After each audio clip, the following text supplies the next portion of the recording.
Guillaume Daret.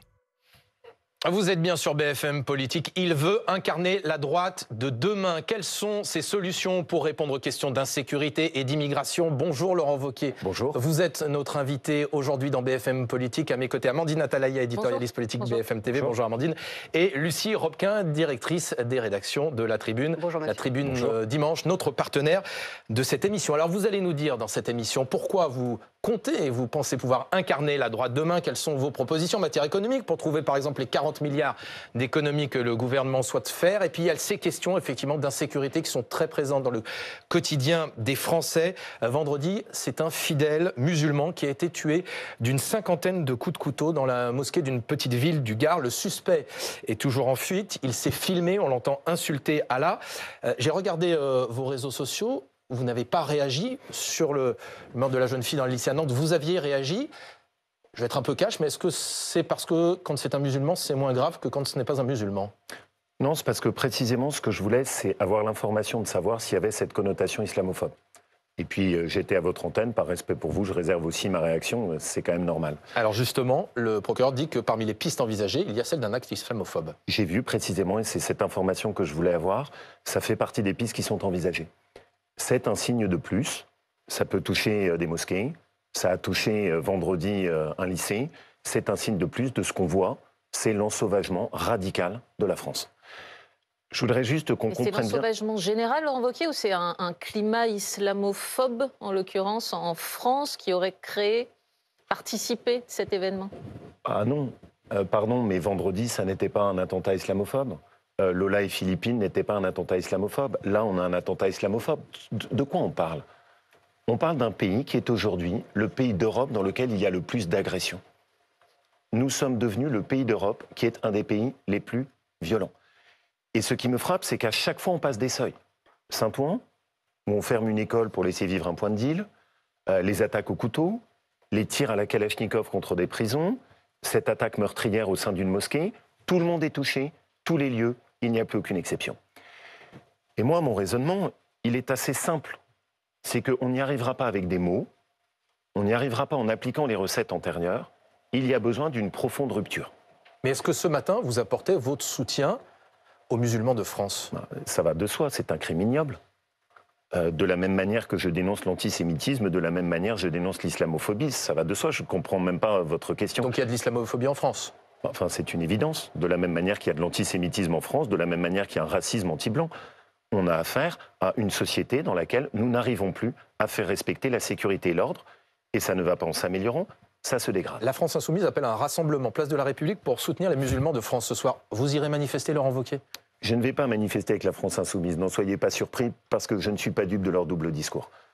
Je n'ai pas oublié que Jean-Luc Mélenchon a fait une affiche contre Cyril Hanouna qui reprenait tous les codes des affiches nazies.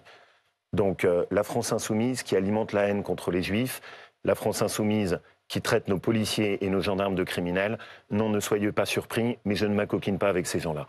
Parce que je pense qu'ils ont une lourde responsabilité dans ce qui se passe. Après, le sujet, c'est pas de commenter, le sujet, c'est de se dire qu'est-ce qu'il faut faire. Mais on entend juste au passage déjà dans vos mots qu'il y a une forme de faillite de l'État, et en l'occurrence donc du ministre de l'Intérieur, si la situation se dégrade de jour en jour à vos yeux en France. Allez, on va le nommer Bruno Retailleau, qui est aussi votre concurrent dans cette présidence, cette course à la présidence pour les Républicains. On constate tous qu'on a un climat d'insécurité qui va en se dégradant. Enfin, je ne dis rien de neuf sur ce plateau. Tout le monde voit la difficulté du travail qui a été à mener pour établir la sécurité. Et la France est moins sûre avec quelques mois de Bruno Retailleau, ministre de l'Intérieur, qu'avant qu'il n'arrive au ministère de l'Intérieur? Ne soyons pas caricaturaux. On est sur une tendance longue d'installation de l'ensauvagement dans notre pays. Si nous voulons redresser ça, il faut des ruptures qui sont profondes. Qu'est-ce que je préconise? Aujourd'hui, nous avons une politique pénale qui n'intervient uniquement au moment des multirécidivistes. C'est-à-dire qu'on laisse des gens être délinquants plusieurs fois sans jamais faire de sanctions en France. La politique dans d'autres pays, par exemple les Pays-Bas, c'est l'exact inverse. Dès le début, on impose des peines de prison, y compris courtes. Ce que je souhaite, c'est une rupture totale dans notre politique pénale. Et que nous puissions basculer dans un système où on sanctionne dès le premier délit, y compris pour des courtes peines de prison. Est-ce que c'est pas ce que Bruno Retailleau veut mettre en place au ministère de l'Intérieur? Oui, mais moi, ce qui me frappe par contre, et ça me préoccupe, c'est que je constate que dans le gouvernement, il n'y a rien qui bouge. Et ce qui me préoccupe, c'est que je vois avec François Bayrou une forme d'immobilisme s'installer. François Bayrou fait des grands discours sur la submersion migratoire. Il n'y a eu aucune loi. On a eu des grands discours sur l'interdiction du voile dans le sport. Je suis en pression contre le Premier ministre parce qu'il m'a lui-même expliqué que finalement, il ne souhaitait plus avancer sur ces sujets et rien n'a été prisons, il y a la création de places de prison avec des préfabriqués. Il y a les prisons de haute sécurité qui vont être mises en place cet été. Ça bouge un peu. Un peu, vous l'avez très bien dit. Un peu. Et ce dont je pense, c'est qu'on a besoin que ça bouge beaucoup. Que ce dont on a besoin, c'est un vrai projet de rupture. On parle des prisons. Notre pays, je vous l'ai dit, est aujourd'hui le pays d'Europe où il y a le plus d'agressions. Il faut bien qu'on comprenne ça. Le pays d'Europe où il y a le plus d'agressions. Concrètement, la France, vous avez aujourd'hui. peur pour vos enfants dans la rue quand on vous entend? Mais vous n'avez pas peur, vous? Vous pensez que ceux qui nous écoutent n'ont pas peur? Vous vous rendez compte de ce dont on parle?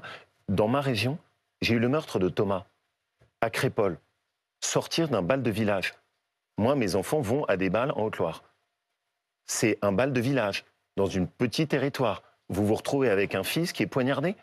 Vous avez vu ce qui s'est passé dans le 14e arrondissement? Bien sûr que les Français ont peur, et ils ont peur avec raison, parce qu'ils voient très bien qu'on ne contrôle plus la situation. Vous parlez d'immobilisme. Mais dans le gouvernement, juste Laurent Wauquiez, vous parlez d'immobilisme de François Bayrou. C'est-à-dire, très concrètement, vous jugez que le ministre de l'Intérieur, Bruno Retailleau, est immobile ou impuissant? Ce que je considère, c'est qu'aujourd'hui, on ne se donne pas les moyens de reprendre suffisamment la main sur ces questions de sécurité. Et qu'il y a trop de bâtons dans les roues dans l'action du ministère de l'Intérieur. Et moi, mon travail, parce que j'ai cette liberté, parce que je ne dois rien à François Bayrou et Emmanuel Macron, c'est de mettre la pression pour que les choses bougent. Mais qu'est-ce qu'ils doivent, François Bayrou et Emmanuel Macron, Bruno Retailleau? Quand vous êtes au gouvernement, ça s'appelle la solidarité gouvernementale. Quand vous êtes dans un gouvernement, il y a une règle que Jean-Pierre Chevènement avait parfaitement exprimée. Vous respectez le Premier ministre, vous ne le critiquez pas. Vous ne critiquez pas le président de la République et c'est normal. Et je n'attends pas ça de nos ministres. C'est logique, ils ont fait ce choix. Moi, j'ai fait le choix de rester libre. Ce qui me permet de dire quand ça ne va pas. On a par exemple un sujet sur lequel je voudrais qu'on puisse parler ensemble. Aujourd'hui, on voit dans notre pays s'installer l'entrisme des frères musulmans, avec une problématique d'intégrisme lourde qui est en train de saper les fondements de la République. Le ministre de l'Intérieur a annoncé qu'il allait rendre public dans quelques jours un rapport qui était confidentiel jusque-là, dans lequel, effectivement, on dénonce, je cite, les personnes qui ont fait ce rapport, une organisation et un mode opératoire qui vise à faire basculer tout un territoire dans la charia des petites enclaves, un mode opératoire qui s'appuie sur des associations sportives ou cultuelles. Il y aurait 130 à 140 lieux de culte musulmans affiliés à ces organisations. Ça, c'est le rapport. Il a dit qu'il en ferait sa priorité, le ministre de l'Intérieur. Oui, mais moi, ce qui m'intéresse, c'est les actes. Qu'est-ce que vous réclamez? Faire ce qu'on s'est dit. Je considère qu'à l'image d'autres pays, nous avons maintenant le devoir de classer les frères musulmans en organisation terroriste. Dernière, le travail qui doit être mené... Ça, vous demandez au ministre de l'Intérieur de le faire? Je demande qu'on puisse organiser ça maintenant et que ce soit classé en organisation terroriste. C'est une responsabilité de la place Beauvau. Donc elle doit être dissolue? Attendez, vous me permettez d'aller jusqu'au bout et je répondrai ensuite à vos questions. Le classement des frères musulmans comme organisation terroriste, ce qui a été fait par d'autres pays, doit s'accompagner derrière de l'interdiction des organisations qui sont affiliées aux frères musulmans sur notre sol. Oui, parce que nulle part, c'est marqué frères musulmans, on le sait, c'est une idéologie. Est-ce qu'on peut le combattre en disant on dissout les frères musulmans? Si je peux aller au bout de mon raisonnement. Allez-y. Vous classez organisation terroriste l'organisation des frères musulmans. Vous interdisez les organisations qui sont rattachées aux frères musulmans et vous enclenchez la dissolution, notamment du mouvement musulman de France qui a pris la suite de l'UOIF. Nous n'avons que trop tardé sur ces sujets. Mais on sait François Fillon, à l'époque, avait déjà tiré des sonnettes d'alarme. Ça, c'est une démarche systématique qu'on doit mener maintenant. C'est la dissolution de ces organisations. Pour moi, la première, c'est ce mouvement musulman de France qui a pris la suite de l'UOIF. Parce que sinon, qu'est-ce qui se passe? On sait que ces mouvements peuvent se recréer sous un autre nom. Enfin, c'est irréaliste de vouloir supprimer ce type de mouvement. Pardon? Pourquoi c'est irréaliste? C'est irréaliste Elles peuvent se recréer sous d'autres noms très rapidement. Eh bien, vous les dissolvez. Là, ce que vous êtes en train de me dire, c'est l'apologie de l'impossibilisme. On ne peut rien faire. On est donc là, passif, et on contemple l'installation de l'intégrisme à l'intérieur de nos quartiers. C'est ça ce que vous proposez? Non, je ne suis pas d'accord avec ça. Je ne suis pas d'accord avec ça. Il n'y a jamais de fatalité. Vous devez inlassablement chercher des solutions. Ce qui est la fatalité, c'est le fait de se contenter de dire et de ne pas faire. Il y a des actes qui sont possibles. Dissoudre le mouvement musulman de France, par le passé, plusieurs politiques l'avaient demandé. Pourquoi on ne le fait pas maintenant? Ça permettrait de fermer un certain nombre de mosquées qui sont sous l'emprise des frères musulmans.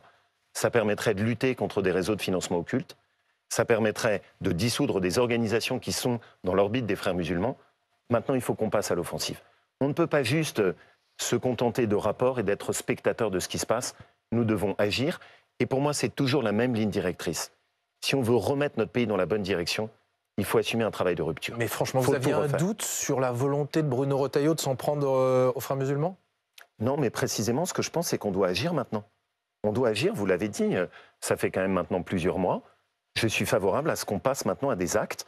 Et c'est pour ça que je souhaite cette dissolution du mouvement des musulmans de France. Il y a une autre proposition que vous avez faite qui a fait beaucoup réagir, et notamment le ministre de l'Intérieur, c'est la volonté d'envoyer les OQTF les plus dangereuses, les personnes sous OQTF les plus dangereuses, dans un centre de rétention qui serait à Saint-Pierre-et-Miquelon. Le ministre de l'Intérieur, donc Bruno Retailleau, qui est aussi votre adversaire pour la présidence des Républicains. Je n'ai pas d'adversaire dans ma famille politique. C'est très important pour moi. Votre compétiteur, alors. Oui, C'est-à-dire qu'avec les mots que vous venez d'employer, Laurent Wauquiez, c'est quand même difficile de dire que Bruno Retailleau n'est pas un adversaire. Vous êtes extrêmement dur. Mais pas du tout. Ce que je cherche, c'est à aider à ce qu'ils réussissent. Non, mais pardon.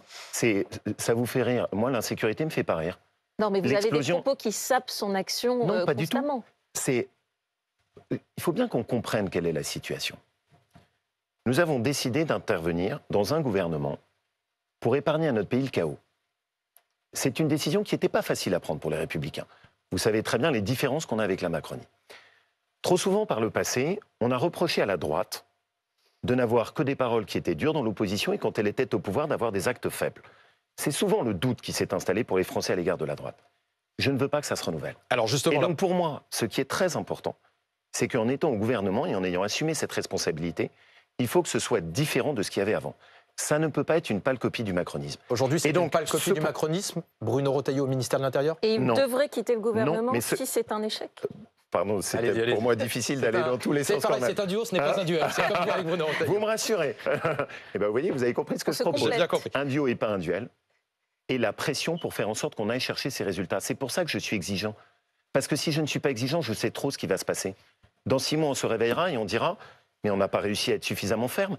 Je veux qu'on soit ferme, je veux qu'il y ait des actes, je veux qu'on fasse ce travail de rupture. Alors, votre proposition, Laurent Wauquiez, sur Saint-Pierre-et-Miquelon, d'y envoyer les OQTF les plus dangereuses, je disais, Bruno Retailleau juge cette idée déroutante. La question n'est pas de répartir sur le territoire français les personnes sous OQTF, mais de les expulser, d'où le bras de fer avec l'Algérie. C'est ce qu'il a dit sur BFM avec Apolline la semaine dernière. Mais ne faisons pas semblant de ne pas comprendre. Il ne comprend pas. La proposition que je fais est une proposition qui est destinée à mettre fin au laxisme que nous avons en matière d'OQTF en France. Je voudrais juste quand même bien qu'on comprenne la faillite totale de l'État depuis des années sur ce sujet. Nous avons donc des OQTF dangereux dans notre pays. On les met dans des centres de rétention où on ne peut les garder que 90 jours. Dans 90% des cas, nous ne les reconduisons jamais en dehors de France. Et ça ne gêne personne. Et tout le monde considère qu'on peut continuer avec ce laxisme. Moi, ma proposition, c'est d'y mettre fin. L'objectif, c'est évidemment pas qu'il reste à Saint-Pierre-et-Miquelon. Enfin, ne faisons pas semblant de ne pas comprendre. L'objectif, c'est d'avoir un effet dissuasif. Et que nous les amenions ainsi à enfin comprendre que maintenant on arrête de jouer et qu'ils doivent rentrer chez eux. Mais qu'est-ce que vous Maintenant- répondez à Bruno Retailleau quand il dit c'est déroutant et franchement, ça sert à rien? Je vais vous répondre très simplement. Je n'ai pas compris la réponse de Bruno. Pourquoi? Parce que j'aurais préféré entendre le Bruno Retailleau quand il était sénateur et qu'il dénonçait l'impuissance de l'État sur ces sujets et qu'il dénonçait l'inaction de ses prédécesseurs. Là, j'ai entendu un ministre qui, sur un sujet pourtant d'impuissance de l'État, balayait une proposition sans même mettre de contre-proposition sur la table. Je pense que c'est une erreur. Vous diriez et je qu'il pense- s'est macronisé? Non, mais en tout cas, c'est ce que je ne souhaite pas qu'on devienne. C'est pour ça que, je le redis, oui, je suis exigeant. Parce que je suis conscient des responsabilités et de l'attente des Français à notre égard. Et donc, qu'on comprenne bien, si on ne change pas le système, si on ne va pas chercher des solutions neuves, qui croit qu'on va réussir à reconduire les OQTF dangereux dans leur pays? Le sujet, c'est pas de passer de 10% de reconduite à 15 ou 20%. Mais le sujet, c'est de sujet- les sortir de France. Mais bien sûr. Bah, en quoi votre proposition, enfin c'est toujours pareil, elle ne les sort pas de France, puisqu'elle les met en France, à Saint-Pierre-et-Miquelon, Mais aujourd'hui... parce que vous dites que la météo y est mauvaise et que personne n'a envie d'y aller. Ça semble un peu court. Ah non, pardonnez-moi, ce que je pense qui est un peu court, c'est notre système d'aujourd'hui. Ce qui est un peu court, c'est de ne garder que 90 jours les OQTF dans des centres. Ce qui est un peu court, Bruno c'est Retailleau qu'aujourd'hui... souhaite allonger la durée de rétention à 210 jours ou plus. Parfait, ça fait partie de ce que je demande. Mais qu'est-ce qu'on attend? Pourquoi cette loi n'est pas inscrite? Lucie. Je voudrais répondre à votre question. Qu'est-ce que ça change? Aujourd'hui, pourquoi les OQTF dangereux ne font pas le choix de rentrer chez eux? Mais parce qu'ils ont parfaitement compris le système. Il leur suffit d'attendre 90 jours et ensuite de pouvoir rentrer dans leur quartier et continuer leur activité criminelle. Si vous leur dites à partir de maintenant, c'est plus en métropole, c'est à 4000 km d'ici, à Saint-Pierre-et-Miquelon, en dehors de la zone Schengen, Et il n'y aura donc pas de billet retour sur le territoire métropolitain. Croyez-moi, je pense que ça va aider tout le monde à réfléchir et que là, on aura un taux d'exécution bien meilleur. Lucien Aucun. Bruno Retailleau Combien prépare. même Oui. Bruno Retailleau prépare des mesures concrètes. Il va envoyer une circulaire au préfet pour durcir les conditions de naturalisation. Il faudra parler mieux français pour être accepté en France. Est-ce que ce sont des réponses à la hauteur de ce que vous estimez être un grave problème d'immigration en France? C'est un très bon chemin. Et il aura tout mon soutien dessus. Vous avez bien compris, je souhaite qu'on réussisse. Je souhaite qu'on inverse les choses. C'est d'ailleurs Donc Bruno pour ça Retailleau agit. Bien sûr, et tant mieux. Mais vous voyez bien quand même que dans le même temps, on a commencé notre propos par quoi? L'explosion de l'insécurité.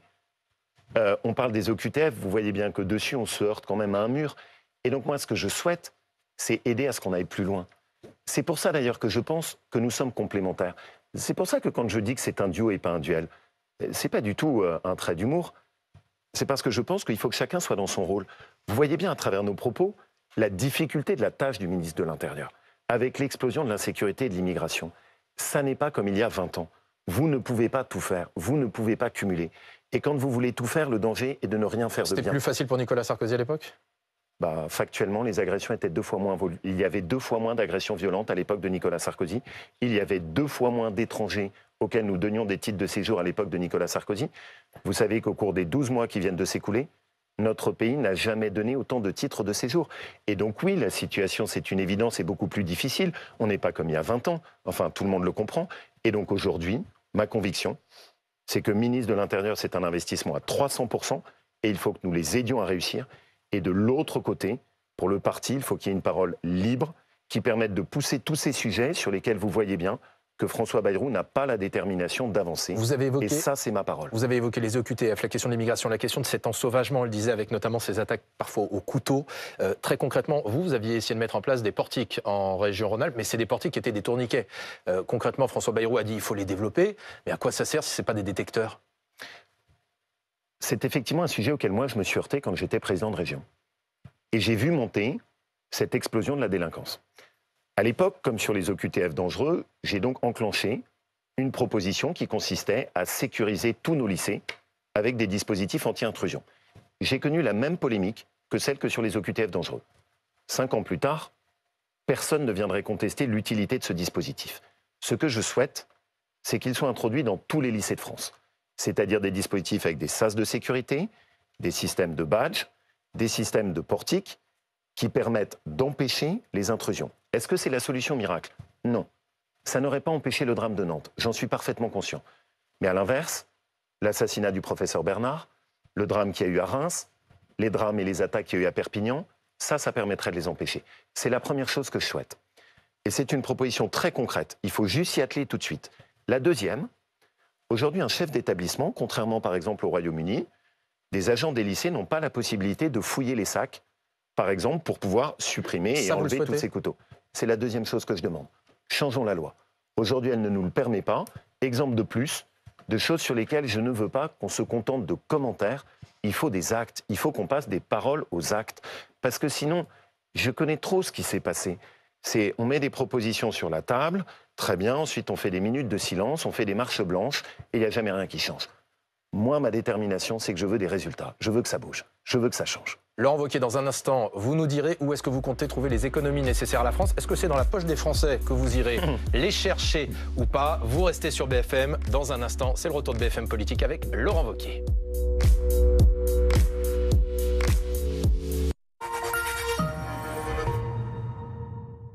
Deuxième, aujourd'hui, un chef d'établissement, contrairement par exemple au Royaume-Uni, des agents des lycées n'ont pas la possibilité de fouiller les sacs, par exemple, pour pouvoir supprimer et enlever tous ces couteaux. C'est la deuxième chose que je demande. Changeons la loi. Aujourd'hui, elle ne nous le permet pas. Exemple de plus, de choses sur lesquelles je ne veux pas qu'on se contente de commentaires. Il faut des actes. Il faut qu'on passe des paroles aux actes. Parce que sinon, je connais trop ce qui s'est passé. On met des propositions sur la table, très bien, ensuite on fait des minutes de silence, on fait des marches blanches, et il n'y a jamais rien qui change. Moi, ma détermination, c'est que je veux des résultats. Je veux que ça bouge. Je veux que ça change. Laurent Wauquiez, dans un instant, vous nous direz où est-ce que vous comptez trouver les économies nécessaires à la France. Est-ce que c'est dans la poche des Français que vous irez les chercher ou pas? Vous restez sur BFM. Dans un instant, c'est le retour de BFM Politique avec Laurent Wauquiez.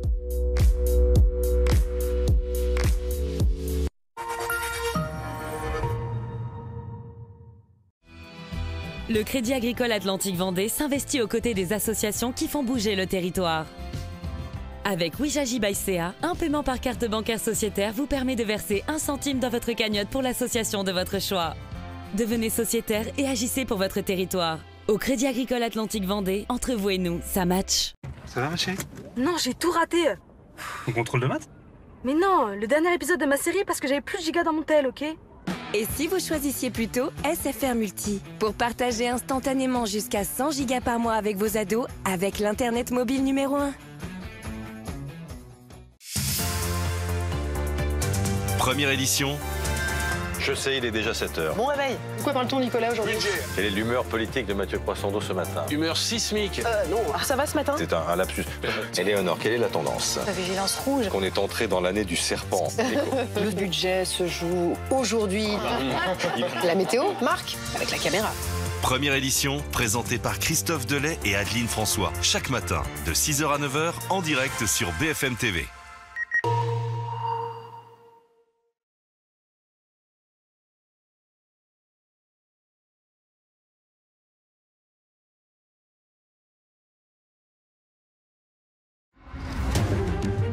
Il est 8h30, mais vous êtes bien sur RMC et BFM TV. Bonjour. Bonjour, merci d'être dans ce studio pour répondre à mes questions. Comment on peut jouer avec les règles pour créer des choses? C'est un vertige d'obscénité. Ça, je pense que c'est une mauvaise méthode. Il y a eu beaucoup de discours.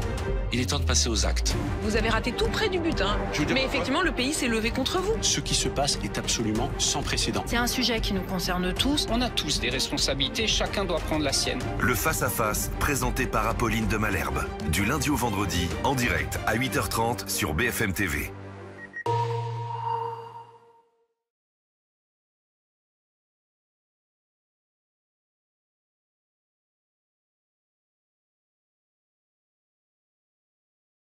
Chaque matin, de 6h à 9h, en direct sur BFM TV.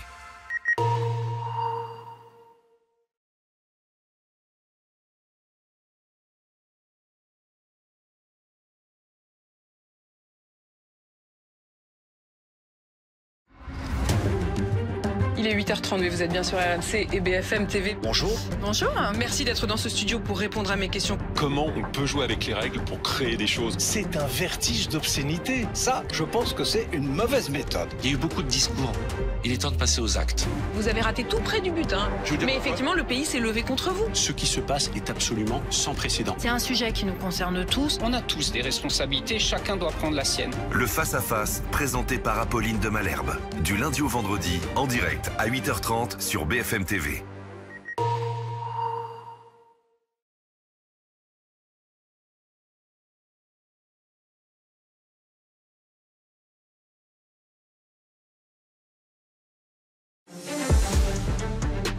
De l'info, de l'humeur, du tempérament, des invités, des avis. C'est le nouveau rendez-vous d'actualité que je vous propose chaque jour de 9h à 10h. Encore plus d'appos et encore plus d'infos.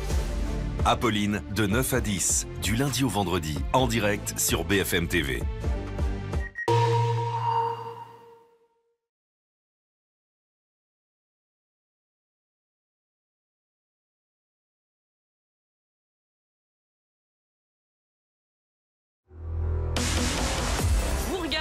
Parlons info. Pas trop tôt, 10h midi, si, un peu tôt pour moi. On va parler de plein de choses, mais on va parler aussi de politique. C'est un dossier que vous maîtrisez. Plutôt pas mal. Plutôt pas mal. J'ai tout écouté pour vous. Bah oui, mais rien n'est glorieux dans le paysage politique actuel. Hein. On a quand même sur le plateau, je crois, peut-être la seule personne en France qui ne connaissait pas vos chansons. Henri Guénaud, pour ne pas le nommer.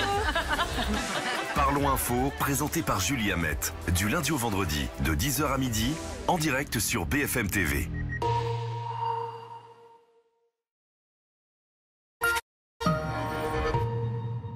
Mercure Hôtel. Dès les premiers rayons de soleil, saisissons la vie avec des surprises, jusque dans les papilles. Du jeu, du plaisir, du rire, voilà. À bas la routine. Explorons la ville, les saveurs, l'amour. Que la vie est belle lorsqu'on en savoure tous les plaisirs. Mercure Hôtel. Bienvenue au bon vivant.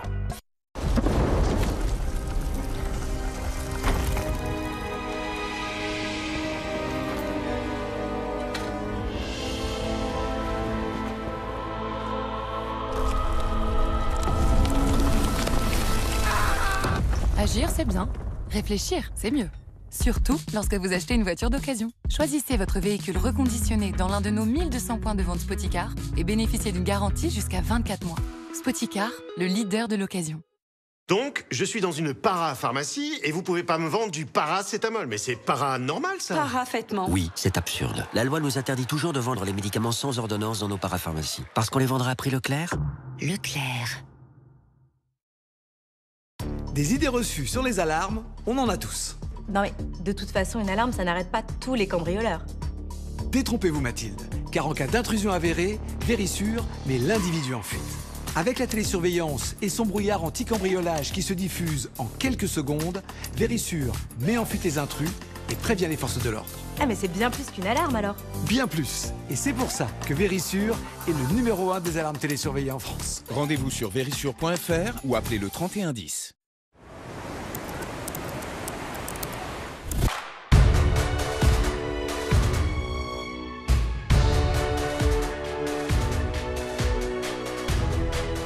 Des hôtels et des destinations d'exception jusqu'à moins 70%.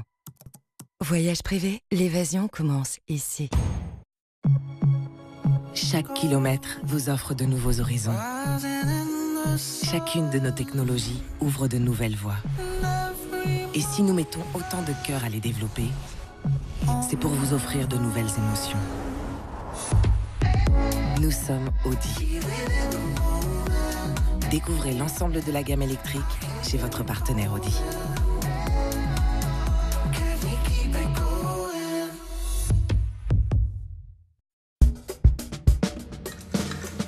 Ce métier, on le fait pour les gens et pour la ville. Chaque jour, on essaye de le faire mieux, tous ensemble. Et quand on va tous bien, on travaille mieux. C'est ça utile. Ensemble, on contribue à une société meilleure. On rend la ville plus agréable à vivre. C'est ça le sens du service public. Quand les agents territoriaux sont mieux protégés, c'est toute la collectivité qui en profite. MNT, être utile, est un beau métier.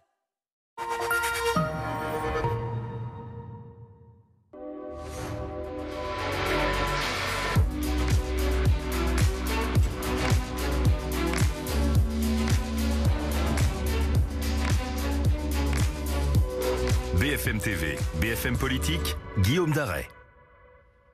Vous êtes bien sur BFM Politique. Notre invité, Laurent Wauquiez, patron du groupe des députés droite républicaine à l'Assemblée nationale. Il est candidat à la présidence des Républicains face à Bruno Retailleau. Il veut incarner la droite de demain. Dans un instant, vous nous direz où est-ce que vous pouvez trouver des économies, justement, parce que c'est le casse-tête du gouvernement actuellement. Mais d'abord, cette déclaration de Jordan Bardella ce matin chez nos confrères du Parisien.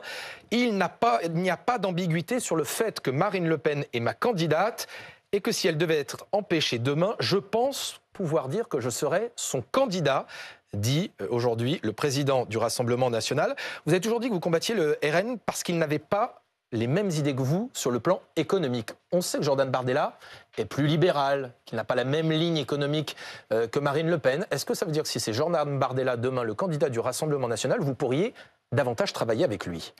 Justement, c'est pour ça que l'interview était intéressante. En fait, ce qu'il a très clairement exprimé, c'est qu'il resterait totalement dans la même ligne que celle de Marine Le Pen. Et moi, le problème qu'elle me pose, c'est que c'est une ligne qui, sur le plan économique, c'est les propositions de la France insoumise. Mon problème avec le RN, c'est leur programme économique. Par exemple, quand je propose qu'en contrepartie du RSA, il y ait des heures de travail, Marine Le Pen et Jordan Bardella sont contre. Quand on dit qu'il faut faire des économies sur la dépense publique, Marine Le Pen et Jordan Bardella disent qu'il n'y a pas d'économie à faire et que ça, c'est des idées de droite. Mais s'il renonçait par exemple à l'abrogation de la réforme de retraite, vous pourriez travailler avec lui ? Pour l'instant, ce n'est pas le cas, donc j'appelle ça de la politique fiction. Ce que je retiens de l'interview, c'est qu'à ce stade, c'est exactement dans le même programme que Marine Le Pen. Moi, en revanche, ce que je veux, c'est que je veux que les Républicains rassemblent tous les électeurs qui partagent les valeurs de la droite. Y compris ceux du RN. Bien sûr, quel qu'ait été leur vote par le passé. C'est essentiel. Et c'est pour ça qu'il faut porter au niveau de la parole des Républicains, dans la refondation du parti, un discours total de rupture sur les questions de sécurité, comme sur les questions économiques. Vous dites, ma seule différence, c'est le plan économique, c'est-à-dire que sur les questions d'immigration, de sécurité, par exemple, vous n'avez aucune différence avec le RN ? Non, je n'ai pas dit que c'était ma seule différence. J'ai dit que mon problème avec le RN, c'était sur les sujets économiques. Un parti qui ne veut pas baisser la dépense publique, qui ne veut pas rentrer en lutte contre l'assistanat, pour moi, c'est un problème, bien sûr. Est-ce que cela sous-entend que si vous prenez la présidence de LR, il n'y aura aucune association de quelque forme que ce soit avec le RN? Bon, ce qui est beaucoup plus fort que les paroles que je pourrais avoir, c'est les actes qu'on a eus. Vous savez très bien quelle a été ma position quand la question s'est posée en juin dernier. J'ai été d'une clarté totale. Je suis même le seul à être parmi les ténors de notre famille politique, à aller au combat des législatives. Quand Éric Ciotti, ex-président des Républicains, a souhaité et s'est allié avec Marine Le Pen et le Rassemblement national. De notre part. Ça ne changerait pas avec Jordan Bardella, éventuel candidat. Il n'est pas plus acceptable à vos yeux que Marine Le Pen? Le problème n'est pas un problème de casting, je le redis. Le problème, c'est un problème de ligne politique. Si on veut redresser notre pays, il faut le redresser sur ses deux jambes. Il faut le redresser sur le régalien et il faut le redresser sur l'économie. Si la France est ruinée, notre pays est condamné à la décadence. Et donc, quand vous avez une formation politique qui vous dit non, il n'y a pas d'économie à faire sur la dépense publique, bah vous vous doutez bien que pour moi qui suis de droite, ça me pose un problème quand même. Alors justement, parmi les lignes rouges que vous évoquez, il y a cette question budgétaire. On le disait, le casse-tête du gouvernement pour les semaines et les mois à venir, c'est de trouver 40 milliards d'euros d'économies. Éric Lombard l'avait annoncé ici même à votre place dans BFM Politique. La ministre des Comptes publics confirme encore ce matin qu'elle n'exclut pas, notamment de supprimer l'abattement de 10% dont bénéficient les retraités. Est-ce que franchement, c'est pas une forme de justice quand on sait que vous ne souhaitez pas davantage taxer les actifs? Pourquoi ne pas dire, OK, on supprime cet abattement pour les retraités? Enfin, on est fou dans notre pays. Pourquoi? Mais on est complètement fou. Enfin, les propositions qui sont en train de sortir de Bercy sont la tête à l'envers. Vous avez un pays qui a le record de la dépense publique et le record des impôts. Et on va encore aller augmenter les impôts sur les Français. Mais on n'a pas compris, il nous faut quoi pour comprendre? On est en train de tuer l'économie française. On est en train de tuer notre compétitivité, on est en train de tuer le pouvoir d'achat, tout simplement parce qu'on en prend trop dans la poche des Français. Mais cet avantage fiscal pour les retraités, il est un peu fou lui-même. On offre un abattement pour frais professionnels à des retraités qui n'ont pas de frais professionnels. Je veux tout de suite casser cette fausse information. Ça n'est pas un abattement pour frais professionnels. Il s'appelle comme ça. Oui, mais c'est totalement faux. Ça n'a rien à voir. Il a été créé en 1978 et avait comme seule logique de compenser la perte de pouvoir d'achat des retraités au moment où ils basculaient à la retraite. Et donc le parallèle n'a absolument rien à voir, ça n'est absolument pas comparable. Mais ma position, c'est une position de principe. Il y a 40 milliards d'euros à faire, je veux que ces économies soient faites sur des économies sur la dépense publique. On arrête de prendre dans la poche des Français. Mais ça ne suffira pas, Laurent Wauquiez, et il y a deux autres arguments. D'abord, c'est une mesure, si on supprime l'abattement, qui touchera davantage les retraités plus aisés que les retraités plus modestes. Et deuxièmement, les retraités ont un niveau de vie en France supérieur à celui des actifs. Or, vous avez toujours défendu la valorisation du travail. Non, mais moi, pardon, mais... Donc c'est censé être cohérent. Ça me met hors de moi, ça. Juste, d'abord, on nous explique, ah bah oui, mais c'est pas grave, ça va toucher que les retraités aisés. Ah bon ? Un retraité de 1 544 € avec ce dispositif va se retrouver imposable. Vous allez dire en France que quand on a 1 544 €, on est un privilégié en ayant travaillé toute sa vie et en ayant fait des cotisations? J'ai eu ce débat, on m'a expliqué, les retraités en France sont privilégiés. Pourquoi ils sont privilégiés? Parce qu'ils sont propriétaires. Ah très bien. Donc maintenant en France, quand on a travaillé toute sa vie, on a bossé, on a payé des impôts, on est propriétaire et en plus il faudrait s'excuser. Et la solution du gouvernement français pour équilibrer les retraites, c'est d'aller en plus vous faire sauter votre abattement de 10%. Je suis contre, totalement contre, radicalement contre. Je suis contre les augmentations d'impôts sur la France qui travaille. Je suis contre les augmentations d'impôts contre la France qui a travaillé toute sa vie. Et je vais aller jusqu'au bout de ce que je pense. Je ne voterai jamais un budget qui propose une augmentation d'impôts. Et si le gouvernement de François Bayrou persiste à vouloir augmenter les impôts sur les retraités et sur la France qui travaille, nous aurons un débat avec notre groupe de la droite républicaine pour se poser la question de la participation au gouvernement. C'est ça. Donc, si vous êtes président du parti, vous demanderez au ministre LR de quitter ce gouvernement s'il y a des augmentations d'impôts. Si le gouvernement persiste de François Bayrou à amener un gouvernement qui augmente les impôts, pour moi, il y aura un débat à l'intérieur de notre famille politique qui posera la question... Mais qui augmente les impôts? C'est-à-dire, on parle précisément de si cette mesure sur l'abattement fiscal est prise par le gouvernement, s'il la fait sauter, vous demandez au ministre de quitter le gouvernement et vous ne votez pas le budget. Mais sur cette seule mesure. Enfin, ne jouons pas sur les mots. Cette seule mesure, vous savez combien est-ce qu'elle coûte? 5 milliards d'euros qu'on va aller prendre dans la poche des retraités. 9 millions de retraités qui vont être pénalisés. 500 000 retraités modestes qui deviendraient imposables. Ce n'est pas une seule mesure.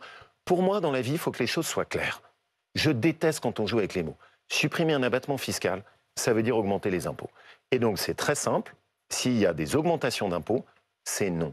Pour moi, ce n'est pas acceptable. Après, j'exprime ma position personnelle, mais je le dis, je souhaiterais, je ferai en sorte qu'il y ait un débat des Républicains sur cette question, Parce qu'on n'est pas dans un gouvernement pour augmenter les impôts. Concrètement, Laurent Wauquiez, ça veut dire que, je vous coupe, ça veut dire que si cette mesure est retenue, vous demanderez à votre concurrent pour la présidence des Républicains, Bruno Retailleau, de quitter le gouvernement. Vous savez que, si j'ose dire, le match des Républicains, c'est sur BFM. Bruno Retailleau sera l'invité de Benjamin Duhamel ce soir. Vous lui demanderez à Bruno Retailleau de quitter le gouvernement ? Je vous ai dit d'abord, ce qui était moi ma position personnelle. Oui, mais... Et deux, je travaille en équipe. Ça veut dire qu'on aura un débat à l'intérieur de notre famille politique. Je considère, c'est une question que je veux pouvoir débattre avec les députés de mon groupe et dont on puisse discuter. Mais pour vous, si cette mesure est retenue, est-ce que ça sera acceptable d'avoir encore des ministres non, LR ? vous avez eu ma réponse, elle est très claire. Pour moi, être au gouvernement pour cautionner un budget qui augmente les impôts, c'est inacceptable. J'ai géré ma région pendant 8 ans. La région Auvergne-Rhône-Alpes que vous connaissez très bien. J'ai baissé de 15% la dépense. Ça me permet aujourd'hui d'être la seule région de France qui n'a augmenté aucune taxe, aucun impôt, et qui n'a pas augmenté d'1% le poids de sa dette. Donc moi, j'ai une seule ligne. Aujourd'hui, en France, il y a un gaspillage hallucinant de l'argent public. Il faut lutter contre ce gaspillage. Et il y en a partout. On se demande où est-ce qu'on peut faire des économies. Ah oui, concrètement, parce que ces 40 milliards, vous les trouvez où ? Pas d'augmentation d'impôts, on ne touche pas aux retraités, on les trouve où les 40 milliards ? Mais vous savez très bien qu'on a fait des propositions. Il y a pour moi 2 grosses sources d'économies. La première, c'est la lutte contre la bureaucratie administrative. 80 milliards d'euros. 1000 agences et autorités administratives indépendantes en France. La ministre des Comptes publics vient d'annoncer... Tous les gouvernements parlent, ça ne s'est jamais fait. Oui, et vous savez que nous sommes les seuls, quand je suis arrivé à l'Assemblée nationale, à avoir fait cette liste qui n'avait jamais été faite. Si je peux vous donner le budget que ça représente, le nombre d'agences, c'est parce que dès que je suis arrivé en juillet avec les députés de la droite républicaine et les sénateurs, nous avons tout listé. Un tiers des agences et des opérateurs de l'État fusionnés ou supprimés d'ici la fin de l'année, annonce ce matin la ministre des Comptes publics. C'est un premier pas. J'attends de voir, parce que comme vous l'avez dit, à ce stade, j'avais demandé à François Bayrou de l'enclencher dès le début, il ne l'avait pas fait. Mais nous, on aidera dans cette direction. Derrière, il y a des sources de gaspillage partout, y compris parfois sur des sujets qui peuvent apparaître symboliques. Bon. On a en France des associations qui sont payées par subvention publique dont la spécialité est de bloquer l'action de l'État. Par exemple, les associations qui ont abouti à bloquer le chantier de la 69, à côté de Castres, 1 milliard d'euros de bloqués. C'est financé par les crédits du gouvernement en partie, je demande qu'on arrête. Autre exemple, vous avez le ministère de l'Intérieur qui finance 1 milliard d'euros pour des associations pro-clandestins, à l'image de la CIMAD, dont l'objectif affiché est de régulariser tous les étrangers en France, même les irréguliers, même ceux qui sont dangereux. Ils sont aujourd'hui, grâce aux crédits avec lesquels on les paye, dans les centres de reconduite à la frontière, où leur objectif est de faire obstacle à la reconduite des OQTF dangereux. Laurent Wauquiez, je vous interromps pour Ce que je demande, c'est que le ministère de l'Intérieur arrête dès maintenant de financer toutes ces associations pro-clandestins. Sur cette question, justement, ça tombe bien, il y a quelqu'un qui souhaite vous interpeller. On donne la parole, justement, à ceux qui nous regardent et qui sont directement concernés par vos décisions. Regardez Rohoula Sidikoula, les réfugiés afghans en France, il travaille comme traducteur et interprète. À son arrivée, comme beaucoup d'autres réfugiés, il a été accompagné justement par ces associations dont vous parlez pour apprendre le français, avoir accès aux soins. Aujourd'hui, justement, il vous pose une question sur ce que vous proposez, arrêter le financement à ces associations. Écoutez-le. Bonjour, je m'appelle Roland, je suis réfugié en France, je travaille comme traducteur et interprète. À mon arrivée en France, les associations d'aide aux migrants m'ont accompagné dans mon parcours migratoire, entre autres l'apprentissage de la langue française, l'accès aux soins et hébergement. Ils m'ont orienté vers les services publics et académiques. C'est le cas des milliers de réfugiés en France. Ma question est la suivante. Monsieur Wauquiez, en arrêtant les financements des associations d'aide aux migrants, comment garantissez-vous les droits fondamentaux à l'hébergement d'urgence, la nourriture et l'accès à des soins de santé minimaux? Les personnes en grande vulnérabilité et les enfants seraient donc laissés à eux-mêmes sur le territoire. Merci beaucoup. Qu'est-ce que vous lui répondez? D'abord, vous avez choisi un beau témoignage. Voilà, c'est un bel exemple que vous avez choisi. C'est un exemple d'assimilation, visiblement. Moi, c'est ce que je défends, ça.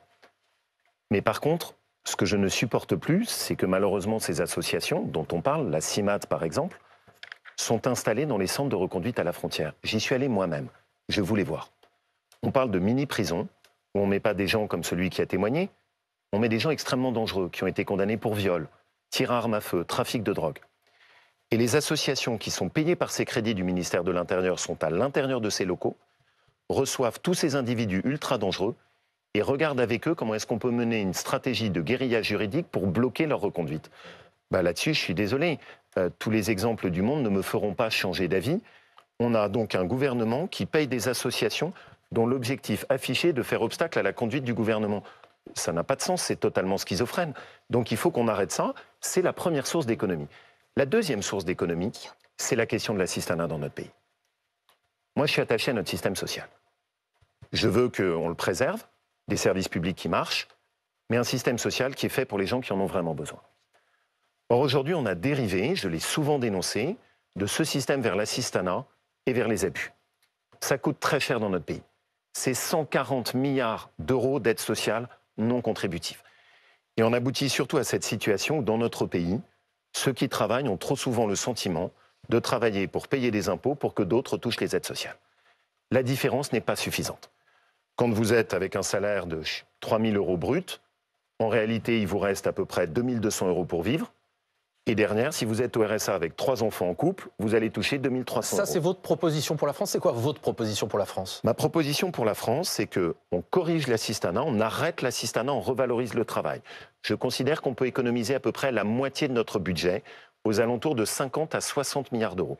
Et cet argent qu'on économise, je souhaite qu'on le rende à la France qui travaille, en permettant d'augmenter le salaire net de tous les Français. Ça peut passer par une baisse des cotisations sociales salariales ou patronales, ou par une baisse de la CSG sur les revenus d'activité. Donc vous sous-entendez que les baisses de dépenses vont finalement financer des baisses d'impôts, ce qui fait qu'on ne réduira pas la dette française? Non, ce que je suggère, c'est qu'en faisant ça, on réenclenche la machine à être compétitif et à recréer de la valeur dans notre pays. Vous savez, j'ai beaucoup regardé des pays autour de nous. L'Allemagne, la Suisse, les Pays-Bas, la Belgique. Ce sont des pays dans lesquels les salaires sont meilleurs que chez nous. Pourquoi? Parce que les charges sont plus faibles. Du coup, au lieu d'avoir des gens qui arbitrent et qui décident de ne pas travailler, c'est beaucoup plus valorisant d'aller travailler. Moi, à ma frontière, de ma région, j'ai 100 000 personnes qui passent de l'autre côté pour aller travailler en Suisse. Parce que la réalité, on va se la dire, c'est que si vous avez envie d'aller travailler, il faut aller en Suisse. Si vous voulez rien faire, il faut plutôt rester en France. Ben ça, c'est ce que je veux pas. Parce que je pense que c'est en train de tuer notre pays. Donc mon objectif, c'est on limite les aides sociales, on limite l'assistanat et on renforce les salaires, on augmente de 10% le salaire net. Ça, je pense que ça permet de redresser le pays et de le remettre dans une dynamique, et je sais que ça vous importe, de création de valeur, de création de richesse. Parce que nous, on pense que c'est avec de la dépense sociale et des aides sociales qu'on fait le pouvoir d'achat. Moi, je ne crois pas ça. Je pense que c'est en encourageant l'effort, le mérite et le travail qu'on permet aux Français d'avoir du pouvoir d'achat. Laurent Wauquiez, vous allez être, en tant que patron de groupe parlementaire, invité à rencontrer François Bayrou, notamment cette semaine, parce qu'il va engager une consultation sur la question de la proportionnelle avec les chefs de parti et les chefs de groupe. Qu'est-ce que vous allez lui dire, les Républicains? Est-ce que vous êtes ouvert à l'introduction de la proportionnelle à l'Assemblée nationale? Non, je suis contre la proportionnelle. Le général de Gaulle a sorti notre pays de l'impuissance en supprimant la proportionnelle. La proportionnelle aboutira à ce qu'on va institutionnaliser le chaos politique qu'on connaît en ce moment et qui deviendra la règle. La proportionnelle, c'est les régimes partisans, c'est les petits accords d'arrière-boutique, c'est les Français qui ne choisissent plus leurs candidats. Je déteste ça. C'est totalement contraire à toute la vision gaulliste. Cette proposition de loi, portée par François Bayrou, elle relève de la responsabilité du ministre de l'Intérieur. Bruno Retailleau, par ailleurs, concurrent pour la présidence des Républicains. Là, ce n'est pas le sujet, si je peux me permettre, parce qu'on parle vraiment de la stabilité politique de notre pays. On est sur un sujet extrêmement grave. C'est le ministre de l'Intérieur qui est chargé de l'application des lois électorales. Ce que je demande donc, c'est que Bruno Retailleau, dont c'est la compétence, s'oppose à cette volonté de François Bayrou et impose au Premier ministre l'abandon de cette proposition de loi. C'est pour moi fondamental. Et ce que je redoute, parce que je vois bien le piège, c'est que, évidemment, quand vous êtes ministre de l'Intérieur, vous êtes sous l'autorité de François Bayrou. Vous prenez ses ordres. Si demain, celui qui porte la parole des Républicains est le ministre de l'Intérieur, et qu'on se retrouve dans cette réunion que vous évoquez, à l'arrivée, il va y avoir un conflit d'intérêts. C'est-à-dire que, est-ce que celui qui sera autour de la table aura sa casquette de ministre de l'Intérieur, auquel le Premier ministre ordonne d'appliquer la mise en œuvre de la proportionnelle, ou est-ce qu'on aura la possibilité d'avoir une parole libre et indépendante? Laurent Wauquiez, le précédent Premier ministre de droite, Michel Barnier, était ouvert à discuter de la proportionnelle. Alors, quelle est la cohérence de la droite sur ce sujet? J'avais exactement le même discours sur Michel Barnier. J'avais la même préoccupation. Et c'est précisément pour ça, vous le comprenez, que je suis convaincu que nous avons besoin pour les Républicains d'une parole libre. Et s'il ne s'oppose pas à cette proposition de loi? Parce que nous ne pouvons pas dépendre de la volonté de François Bayrou. S'il ne s'oppose pas à cette proposition de loi, Bruno Retailleau? Ah mais je ne doute pas, et c'est vraiment ce que je lui demande, c'est d'imposer au Premier ministre l'abandon de ce projet de loi. On est dans un domaine qui relève de son domaine de compétence, de sa responsabilité. Il ne faut pas se laisser faire. Ce serait catastrophique pour notre pays. On l'a oublié. Mais la France, sous la 4e République, était prisonnière d'un régime d'impuissance dans lequel il n'y avait plus jamais de majorité. Laurent Wauquiez, l'élection pour la présidence des Républicains aura lieu le 17 et 18 mai. On disait 2 candidats. Merci de le rappeler. En un tour, Laurent Wauquiez face à Bruno Retailleau. Voilà, vous Lucie. n'êtes pour l'instant pas favori. Si par hasard vous perdez cette élection, est-ce que vous abandonnez toute ambition présidentielle? Vous savez, je me suis très clairement exprimé dessus. D'abord, je vais gagner cette élection. Et des sondages qui donnaient les issues des combats politiques à l'avance, dans notre famille politique, on en a beaucoup connu. Rappelez-vous Chirac-Balladur. Alors, dans l'hypothèse peu probable où vous perdez. Merci du complément. On a été très clair, et Bruno comme moi, et on est très alignés là-dessus. Là, on ne choisit pas notre candidat à la présidentielle. On choisit qui aura le temps, qui aura l'énergie, qui aura la liberté de s'occuper de la parole de notre famille politique. Et vous l'avez compris, moi, ce pourquoi je plaide, c'est cette complémentarité. D'une part, l'action de nos ministres au gouvernement, il faut les aider à avoir des résultats dans ce contexte difficile. D'autre part, la préparation du projet de rupture qui est attendu par les Français. Ce qui signifie qu'on choisira notre candidat dans un an. Et j'ai été très clair dessus. Je veux un seul candidat de la droite. On choisira le meilleur. Et si ça n'est pas moi... Par une primaire fermée pour les adhérents LR, quel est le bon système pour choisir le candidat à la présidentielle? Et si ça n'est pas moi pour vous répondre, je soutiendrai celui qui sera le mieux placé. Que ce soit Bruno Retailleau ou quelqu'un d'autre. Quelle sera la bonne méthode pour choisir ce candidat? Je vais vous répondre, vous inquiétez pas. Vous n'excluez pas d'être candidat. Non, mais juste dans ce processus, vous n'excluez pas d'y être candidat. Même Abondance de questions. Même si vous n'êtes pas élu à la tête des Républicains, vous n'excluez pas, comme le demande Lucie, d'être candidat à ce processus de sélection pour la présidentielle. Bien sûr. Et on choisira le meilleur. Parce que je veux qu'il y ait un seul candidat de la droite et je veux qu'on gagne. Parce que je vois trop l'affaissement et la décadence actuelle de notre pays. Comment on le choisira? Moi, je suis totalement contre la primaire. C'est une différence avec beaucoup de soutien de Bruno Retailleau. Je suis contre ce système qui aboutit à diviser la droite, qui aboutit à ce qu'on ne se prépare pas, qui aboutit à ce que des gens de gauche sont venus choisir notre candidat. Donc ma réponse, elle est très claire. Ce seront les adhérents de notre famille politique qui choisiront et qui arbitreront. Par un vote. Donc il y aura... Par un vote, mais un vote des adhérents. Et des adhérents il y aura par seulement. un vote des adhérents le choix d'un candidat LR à l'élection présidentielle qui ira au bout. Quoi qu'il en soit, il y aura forcément un candidat LR à la présidentielle. J'entends par là, si par exemple Édouard Philippe ou Gérald Darmanin sont mieux placés, est-ce que vous les soutiendrez ou pas? Moi, mon souhait, et c'est ma conviction, c'est qu'il faut un candidat de la droite qui porte un vrai projet d'alternance et de rupture. Quand je dis ça, ça veut dire pas un candidat qui soit en même temps de la gauche, du centre et de la droite. Édouard Philippe, il est en même temps de la gauche, du centre et de la droite? C'est son projet. Et d'ailleurs, il le verbalise très clairement. Il dit que lui, son objectif, c'est d'aller de Anne Hidalgo jusqu'aux Républicains. Je ne suis pas très fan d'Anne Hidalgo. Mais donc avec un Édouard Philippe, par exemple, qui serait, et c'est le cas aujourd'hui, loin en tête devant dans les sondages, et un candidat LR qui serait à 7, 8, 9, 10%, que sais-je, vous ne soutiendriez pas pour autant Édouard Philippe? Mais moi, ma bataille, c'est de faire en sorte qu'on ne soit pas à 7, 8, 9 ou 10%. C'est pour ça que je ne veux pas que la droite soit associée aux compromissions actuelles quand le gouvernement nous emmène dans le mur. C'est pour ça Mais la dernière fois, la droite a fini à 4%, donc on peut légitimement se poser la question. C'est pour ça qu'on reconstruit. Vous savez, dans ma région, j'ai été réélu 2 fois. Un tiers de tous les députés de la droite républicaine viennent de ma région Auvergne-Rhône-Alpes. Pourquoi? Parce que nos convictions étaient claires, parce que les résultats étaient là. Je suis convaincu que si la droite porte un discours clair, qu'elle a des résultats, que son projet est un projet de rupture, les Français nous feront confiance. C'est ça, moi, ce qui me motive. Et c'est ça, ce que je veux qu'on porte ensemble. Laurent Wauquiez, on voit qu'effectivement, dans cette concurrence avec Bruno Retailleau pour la tête des Républicains, vous avez des lignes bien vos mots maintenant. Et des ambitions différentes. On voit votre stratégie également qui est un petit peu différente. Il est notre invité ce soir également. Qu'est-ce que vous lui diriez à Bruno Retailleau si vous aviez un message à lui adresser? Faisons un duo, ne faisons pas un duel. Tu as besoin de t'impliquer totalement dans ce poste de ministre de l'Intérieur. Et on voit comme la tâche est difficile. On ne peut pas tout faire. Et de l'autre côté, pour notre parti, travaillons ensemble de façon complémentaire. C'est ça ce que je veux faire, avec une parole libre pour les Républicains, qui ne dépendent pas de la volonté de François Bayrou. Et mon objectif, c'est qu'on réussisse ensemble, en équipe. La droite doit être rassemblée, c'est essentiel. Pour terminer, une petite image qui va s'afficher derrière moi. Vous êtes, on le disait, de la région Rhône-Alpes-Auvergne. Auvergne-Rhône-Alpes. Pour la mairie de Lyon. Monsieur le Lyonnais. Voilà, l'ancien président de l'Olympique lyonnais semble avoir des ambitions pour la mairie de Lyon. Est-ce que s'il se présente, vous soutiendrez Jean-Michel Aulas à la candidature à la mairie de Lyon? Plutôt Aulas ou plutôt Doucet? Alors très clairement, pas Doucet. Il n'y a aucune ambiguïté de ma part en la matière. Je vois tous les ravages qu'a fait Grégory Doucet, qui est une écologie d'extrême gauche, avec malheureusement une ville de Lyon où il n'y a aucun travail sur la sécurité. Vous soutiendriez la candidature de Jean-Michel Aulas? À ce stade, il ne s'est pas décidé. C'est un ami, c'est quelqu'un que j'estime beaucoup. On a aussi des gros talents parmi nos équipes à nous, notamment le maire du 2e arrondissement. Et donc l'objectif là aussi, toujours la même logique, travail en équipe. Merci beaucoup Laurent Wauquiez d'avoir été notre invité. Dans un instant, c'est Affaire suivante, Polivrona, Dominique Rizet.